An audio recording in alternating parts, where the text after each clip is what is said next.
बिस्मिल्लाहिर्रहमानिर्रहीम। अल्लाह के नाम से शुरू जो बड़ा मेहरबान नहायत रहम वाला है।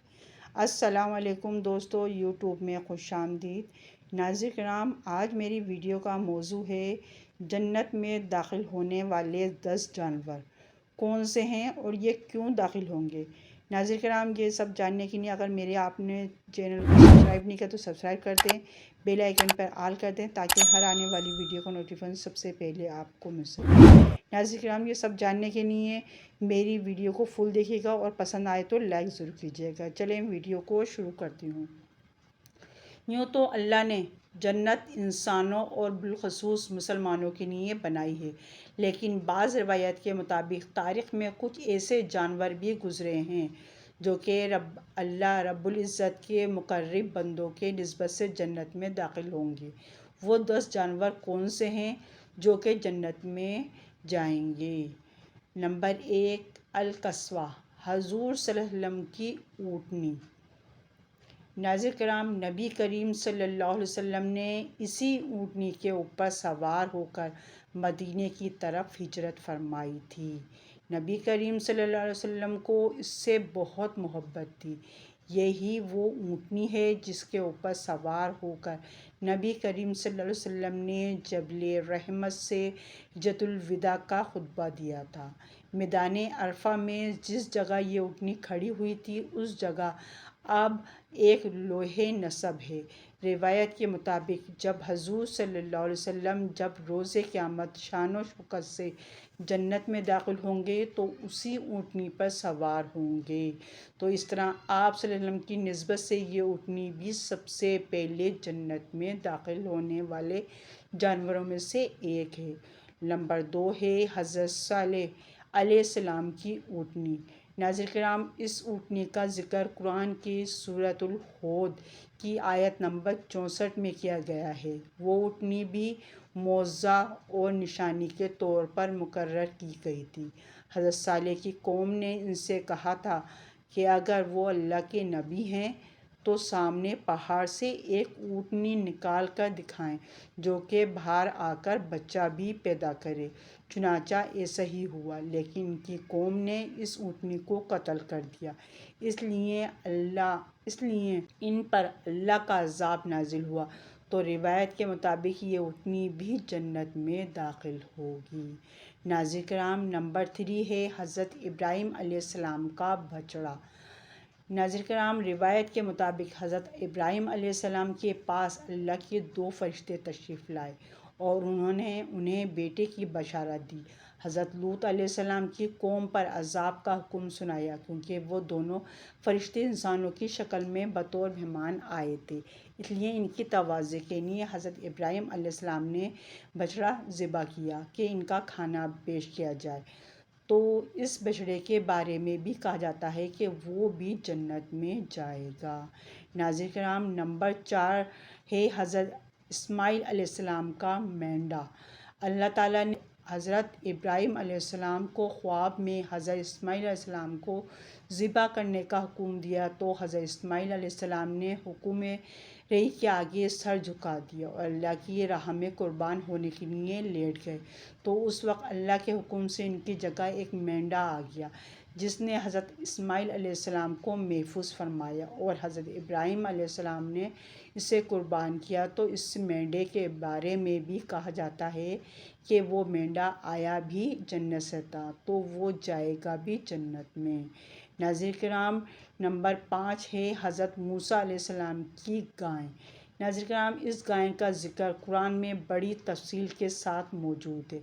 इसी के ऊपर सूरह बकरा है। बनी इसराइल के लोगों ने एक कत्ल कर दिया तो मूसा अलैहिस्सलाम ने अल्लाह के हुक्म से उनको एक मोटी ताज़ी पीली गाय ज़िबा करने का कहा और इस गाय के गोश्त का एक टुकड़ा इस लाश पर मारा गया। इस लाश ने ज़िंदा होकर अपने कातिल का नाम बताया और फिर मर गया। तो इस गाय के बारे में भी कहा जाता है कि वो जन्नत में जाएगी। ناظرین کرام، نمبر 6 میں ہے حضرت یونس علیہ السلام کی مچھلی۔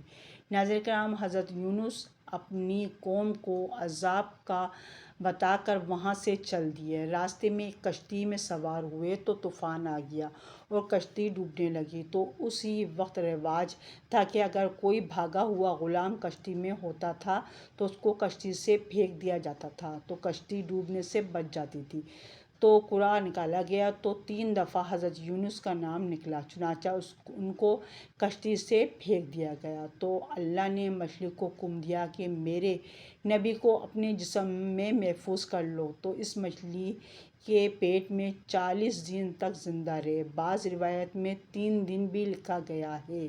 تو وہ مچھلی جس نے آپ کو محفوظ کیا وہ بھی جنت میں داخل ہونے والے جانوروں میں سے ایک ہوگی۔ ناظرین کرام، نمبر 7 میں ہے حضرت عزیر علیہ السلام کا گدھا۔ حضرت عزیر کو باقیت نصر نے قید کر لیا۔ جب آپ کی قید سے رہا ہوئے تو اپنے ملک فلسطین گئے تو آپ کے ساتھ آپ کا گدھا تھا۔ اس گدھے کا ذکر بھی قرآن مجید میں آیا ہے۔ تو وہ گدھا بھی حضرت عزیر علیہ السلام کی نسبت کی وجہ سے قیامت کے روز جنت میں داخل کیا جائے گا۔ ناظرین کرام، نمبر 8 پر ہے حضرت سلیمان علیہ السلام کی چونٹی۔ اس چونٹی کا ذکر قرآن میں سورہ نمل میں بڑی تفصیل سے کیا گیا ہے۔ جب حضرت سلیمان کا لشکر آ رہا تھا تو اس چونٹی نے اپنی ساتھیوں سے کہا کہ اپنے اپنے بلوں میں داخل ہو جاؤ، ایسا نہ ہو کہ سلیمان علیہ السلام کا لشکر تمہیں کچل دے۔ تو حضرت سلیمان علیہ السلام نے اس چونٹی کو ہتھیلی پر اٹھا کر اس سے کلام کیا۔ حضرت سلیمان علیہ السلام کی نسبت سے اس چونٹی کو بھی جنت میں داخل کیا جائے گا۔ ناظرین کرام، نمبر 9 میں ہے حضرت سلیمان علیہ السلام کا ہدہد۔ حضرت سلیمان علیہ السلام پوری دنیا کے حکمران تھے اور چرند پرند پر بھی ان کا حکم چلتا تھا۔ حضرت سلیمان علیہ السلام نے پیغام رسائی اور پانی تلاش کرنے کے لیے ایک پرندہ ہدہد مقرر کر رکھا تھا جو آپ کے ساتھ چلتا تھا اور آپ کے لیے پانی تلاش کرتا تھا۔ تو اس ہدہد کے لیے بھی کہا جاتا ہے وہ جنت میں داخل کیا جائے گا۔ ناظرین کرام، نمبر 10 پر آتا ہے اصحاب فیل کا کتا۔ اصحاب کہف کے کتے کو بھی کہا جاتا ہے کہ وہ بھی جنت میں جائے گا۔ اصحاب کہف جب دقیانوس سے بھاگ کر غار میں جا کر چھپے تو ان کا کتا بھی ان کے ساتھ تھا۔ انہوں نے بہت چاہا کہ وہ کتا واپس چلا جائے تو کیونکہ ان کو ڈر تھا کہ وہ کتا بھونکے گا تو وہ پکڑے جائیں گے، لیکن وہ واپس نہ گیا اور ان کے ساتھ ہی غار میں دہانے پر بیٹھا رہا، اور جس غار میں وہ سو گئے وہیں وہ بیٹھے بیٹھے فوت ہو گیا۔ تو کہا یہ جاتا ہے کہ یہ کتا بھی اپنی وفاداری کی وجہ سے جنت میں داخل ہوگا۔ ناظرین کرام، ان تمام جانوروں کے بارے میں یہ معلومات مختلف روایات کو جوڑ کر جمع کی گئی ہیں۔ اس کا ذکر کسی مستند حدیث میں نہیں ملتا ہے۔ یہ 10 جانوروں کا ذکر قرآن مجید میں بھی کیا گیا ہے۔ اس کے علاوہ روایات میں بھی اس کا ذکر کیا گیا ہے، چنانچہ یہ معلوماتی مضمون تیار کیا گیا ہے۔ ناظرین کرام، اگر آپ کو میری ویڈیو پسند آئی ہو تو میرے چینل کو سبسکرائب کریں، بیل آئیکن پر آل کریں تاکہ ہر آنے والی ویڈیو کو نوٹیفیکیشن سب سے پہلے آپ کو مل سکے۔ اللہ حافظ۔